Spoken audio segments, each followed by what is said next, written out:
Hello दोस्तों, आइए आपके बीच एक बहुत ही अच्छी स्टोरी लेकर आए हैं।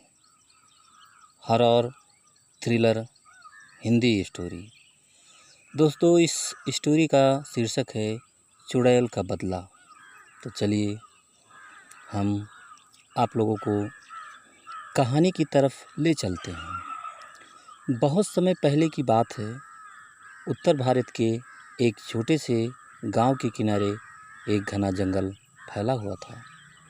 उस जंगल के बीचों बीच एक पुराना खंडहर था। टूटी फूटी हवेली जिसकी दीवारों पर बेलें उगी थी, खिड़कियां टूटी हुई थी और रात को वहां से अजीब सी आवाज़ें सुनाई देती थी। गांव के लोग मानते थे कि उस हवेली में एक चुड़ैल का वास है। कहते हैं कि 100 साल पहले उस हवेली में ठाकुर रघुनाथ सिंह अपनी पत्नी और बेटी के साथ रहते थे।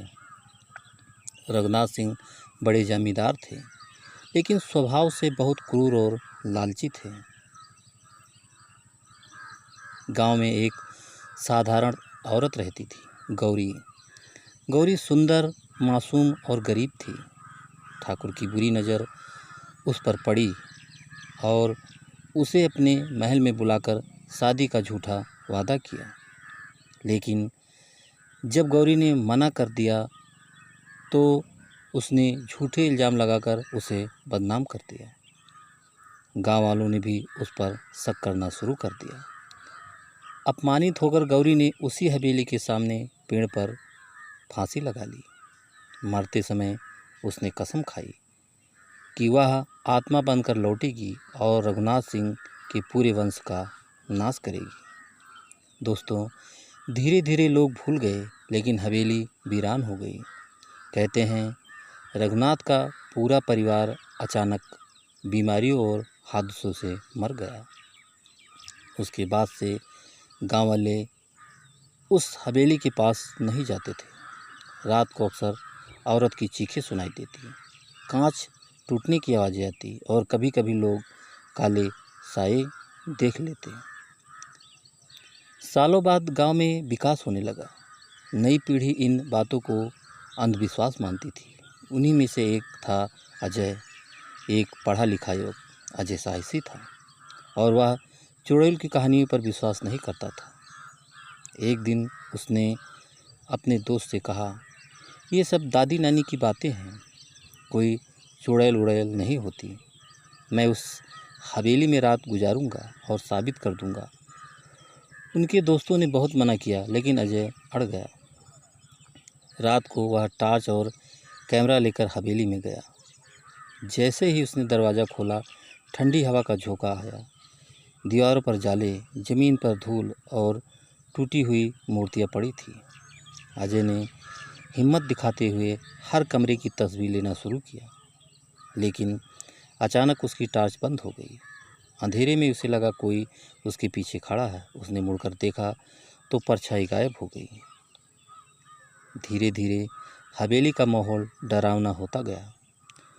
ऊपर से घंटियों की आवाज़ आने लगी, जैसे कोई मंदिर में पूजा कर रहा हो, लेकिन हवेली में मंदिर था ही नहीं। अजय का दिल तेज धड़कने लगा, फिर भी उसने हार नहीं मानी। वह सीढ़ियाँ चढ़कर ऊपर गया। वहाँ उसे टूटा हुआ आईना मिला। जैसे ही उसने उसमें देखा, उसे अपने पीछे एक औरत का अक्स दिखाई दिया। लंबे खुले बाल, सफ़ेद साड़ी और खून से भरी आंखें। अजय घबराकर पीछे मुड़ा, लेकिन वहाँ कोई नहीं था। तभी कमरे में दरवाज़ा अपने आप बंद हो गया और चारों ओर अंधेरा छा गया। अचानक उसी औरत की आवाज़ गूंजी, रघुनाथ सिंह, तूने मेरी ज़िंदगी बर्बाद की है, मैं लौटी हूँ अपना बदला लेने। अजय कांप उठा, लेकिन उसने हिम्मत करके कहा, मैं रघुनाथ नहीं हूँ, मैं तो सिर्फ सच्चाई जानने आया हूँ।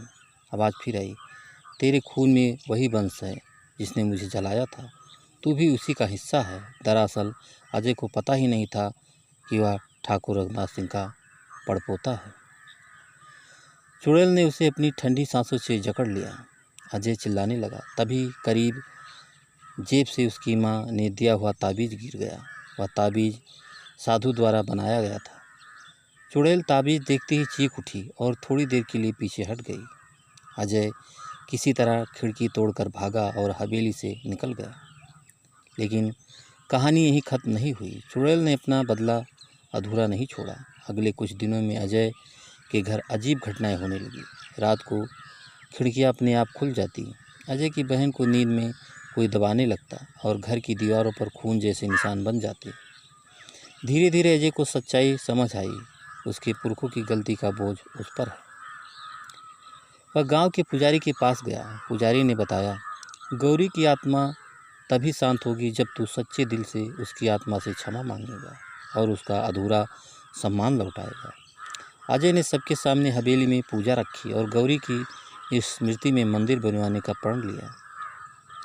आखिरी रात चुड़ैल प्रकट हुई। उसने कहा, क्या तू सच में मेरे अपमान का प्रायश्चित करेगा? अजय ने हाथ जोड़कर कहा, हाँ, मैं तेरे लिए न्याय लाऊंगा। तभी आग के शोले उठे, औरत की चीख गूंजी और धीरे धीरे हवेली में से सारी नकारात्मक ऊर्जा समाप्त हो गई। उसके बाद गांव में शांति लौट आई। अजय ने गौरी के नाम पर एक छोटा मंदिर और स्कूल बनवाया। लोग मानने लगे कि इंसाफ देर से ही सही लेकिन हुआ। लेकिन कहते हैं, कभी कभी उस हवेली की टूटी खिड़कियों से अब भी सफ़ेद साड़ी में एक औरत की परछाई दिखाई देती है। शायद वह देखती है कि लोग उसका सम्मान कर रहे हैं या फिर किसी नए वंशज का इंतजार कर रहे हैं। गौरी की आत्मा शांत हो गई थी, लेकिन पूरी तरह से विलीन नहीं हुई थी। उसका बदला तो पूरा हुआ, पर उसकी आत्मा अभी भी दुनिया और परलोक के बीच फंसी हुई थी। अजय और गांव वालों ने जब मंदिर और स्कूल बनवाया तो शुरुआत में सब कुछ ठीक चला। लोग खुश थे कि वह हवेली का डर मिट गया। लेकिन कुछ महीनों बाद अजीब घटनाएं फिर शुरू हो गई। रात को स्कूल में बच्चों की किताबें अपने आप उड़ने लगती। कक्षाओं की दीवारों पर कोयले से न्याय न्याय लिखा मिलता। कई बार अध्यापक को महसूस होता जैसे कोई अदृश्य हाथ उनकी गर्दन दबा रहा है। एक दिन अजय की बहन सुषमा अचानक बेहोश हो गई। जब डॉक्टर को बुलाया गया तो उसने कहा, शरीर तो ठीक है पर आत्मा पर किसी भारी चीज़ का असर है। सुषमा बार बार नींद में बोलती, मुझे मत बुलाओ, मैं हवेली नहीं जाऊंगी। अजय घबरा गया। उसे समझ आया कि गौरी की आत्मा पूरी तरह शांत नहीं हुई है। उसने फिर पुजारी को बुलाया। पुजारी ने गहरी सांस लेकर कहा, गौरी सिर्फ इंसाफ चाहती थी पर उसे न्याय अधूरा मिला। सिर्फ मंदिर बनवाने से आत्मा को शांति नहीं मिलती, उसकी पीड़ा को समझना पड़ेगा। सच यह है कि रघुनाथ सिंह ने सिर्फ उसे नहीं मारा था, और भी औरतें थीं जिन्हें उसने सताया था। उनकी आत्माएं भी इस हवेली में बंधी हैं। अजय ने डरते हुए पूछा, तो अब क्या करना होगा?